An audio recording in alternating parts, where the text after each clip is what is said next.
Welcome. This is my end of the year Movies of 2023 video, and it might be the last one of these videos I ever make, because reasons. Alright, let's go. Starting off, here are the movies I didn't get to see in 2023 that might have made my top 10 list. The Zone of Interest, that foreign film about Auschwitz. That's apparently completely disturbing, and no one but film enthusiasts like me is gonna watch. The Taste of Things, that snooty French romance that's apparently like 40% gourmet cooking. Yum! All of Us Strangers, that British fantasy romance about the writer who falls in love with Paul Mescal and gets to meet the parents who died when he was a kid.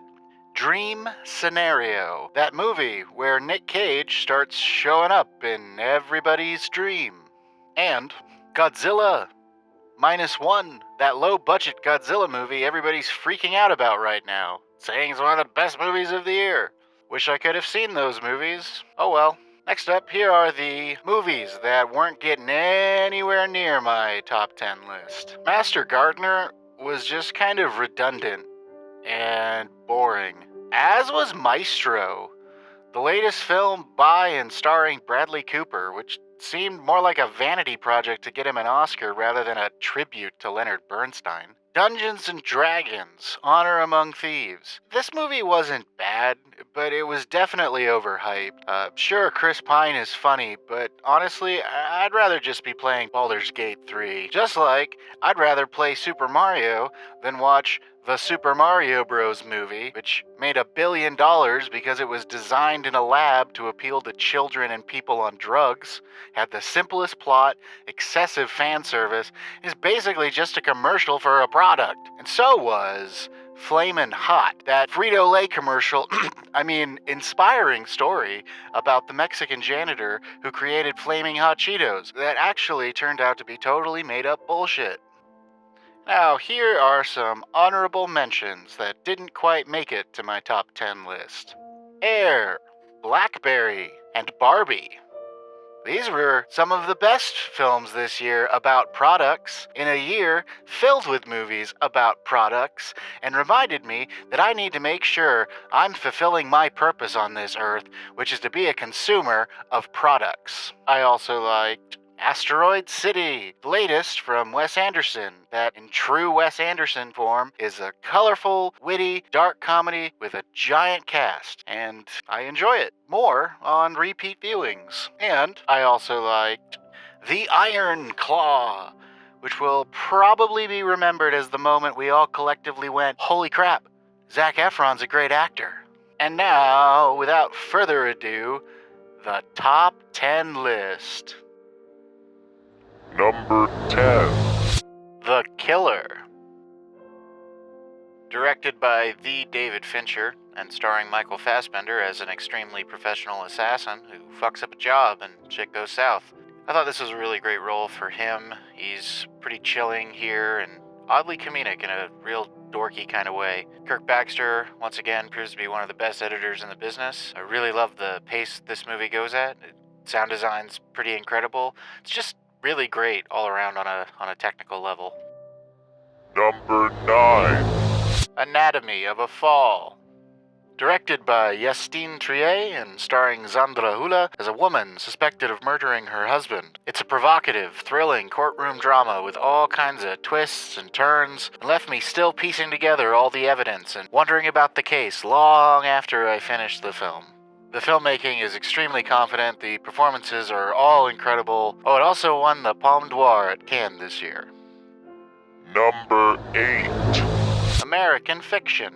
Directed by Cord Jefferson and starring Jeffrey Wright. Here, he's a writer who gets fed up that he keeps being thought of and profited off of as a black writer, so he spitefully decides to write a ridiculous, over-the-top, stereotypical novel, and of course it becomes a bestseller. It's thoughtful, it's heartfelt, and it was one of the funniest movies I watched all year.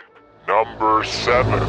Spider-Man: Across the Spider-Verse. The latest from that Phil Lord-Chris Miller duo. For years, I long considered 2018's Into the Spider-Verse to be one of the greatest superhero movies of all time and a landmark in animation history. Well, this sequel took everything that was so great about the first one and just made it even better. This is a contender for best comic book movie ever made, and after Beyond the Spider-Verse comes out, pretty sure this will end up being one of the best movie trilogies of all time.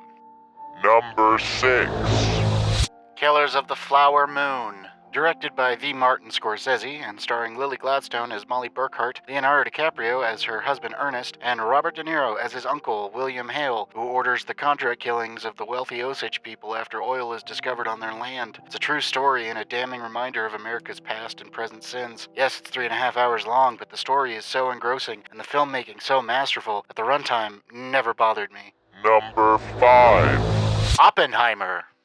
Directed by Christopher Nolan and starring Cillian Murphy as J. Robert Oppenheimer. Folks, this one might be remembered as Nolan's magnum opus. He makes a convincing argument here that this is the most important story ever told because the events depicted in this film completely altered the course of history and we can never get off the path that was forged. There are aspects to this movie that absolutely need to be seen and heard to believe. It left me with an unshakable sense of dread. In a word, incredible.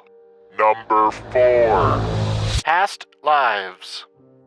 Directed by Celine Song and starring Greta Lee, Teo Yu, and John Magaro. This movie is special. It's such a tender and intimate film, and everything about it feels so natural and effortless. The script, direction, and nuanced performances are so engaging. I'm in utter disbelief that this was the first film the director's ever made. She's essentially retelling and recreating an extremely personal and intimate experience from her own life on screen, yet it feels so relatable. As I became invested in the story and the characters and their relationship to each other, I couldn't help but start thinking about my own life, the way it went, or more so, the way it didn't go. It's a beautiful, enchanting film, and yes, the ending is heartbreaking.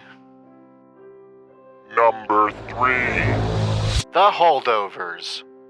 Directed by Alexander Payne and starring Paul Giamatti, this film feels like it was pulled out of a time capsule from the 1970s. Giamatti has always been one of my favorite actors ever since I saw Big Fat Liar when I was a kid, and now, after Sideways, Payne has gifted him with yet another role of a lifetime, and he's simply tremendous here. Davine Joy Randolph will probably win an Oscar for her fully lived-in performance, and Dominic Sessa gives such a confident performance you'd never think this was his first film ever. I related to the characters so much and found this to be so heartwarming and so hilarious. Without a doubt, this is a new holiday classic for me. Number 2. Beau is Afraid.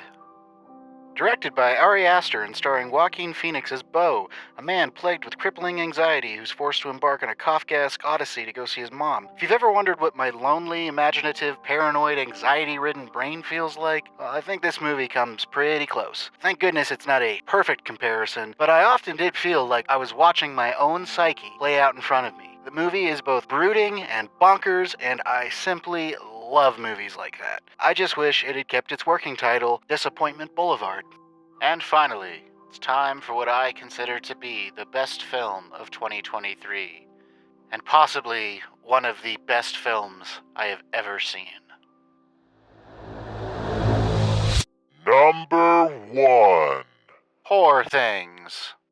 Directed by Yorgos Lanthimos and starring Emma Stone as Bella Baxter, a deceased woman who has been reanimated with the brain of a baby. Simplest way to describe this movie is it is a hyper-sexualized retelling of Frankenstein, but that's barely scratching the surface. It's called Poor Things, but it might as well be called Human Beings.